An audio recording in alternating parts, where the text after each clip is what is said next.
আজ আমরা একটা অদ্ভুত কিন্তু দারুণ আইডিয়া নিয়ে কথা বলবো। ধরুন একদিন যদি বন্ধ হয়ে যায় পানির অভাব, জলবায়ু পরিবর্তন বা অন্য কোনো কারণে, তখন কি বিশাল জাহাজগুলো রেলপথ দিয়ে এক মহাসাগর থেকে আরেক মহাসাগরে যেতে পারবে? কল্পনা করি ভবিষ্যতের একটা প্রযুক্তি, প্রথমে জাহাজটা ঢুকবে একটা বিশাল মেগা রিপ ডকে।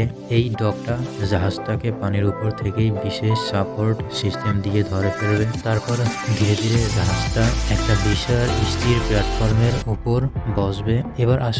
এবার আসবে আসল অংশ, সাধারণ রেল না, এটা হবে ম্যাগনেটিক রেল সিস্টেম। যেমন আধুনিক ম্যাগরেভ ট্রেন চড়ে, ঠিক তেমনি জাহাজটা আসলে রেলের উপর ঘষে চড়বে না, চৌম্বক শক্তির সাহায্যে সামান্য ভেসে থাকবে। ফলে ঘর্ষণ প্রায় শূন্য।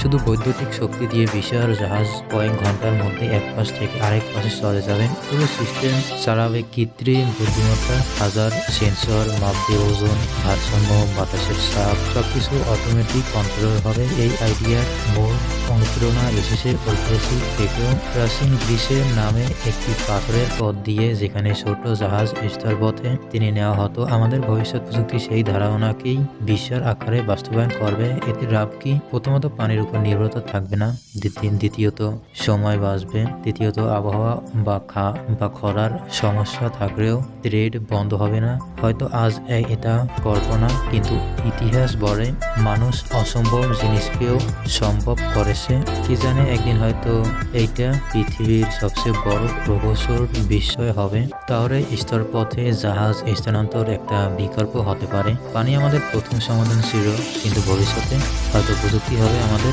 নতুন সমুদ্র।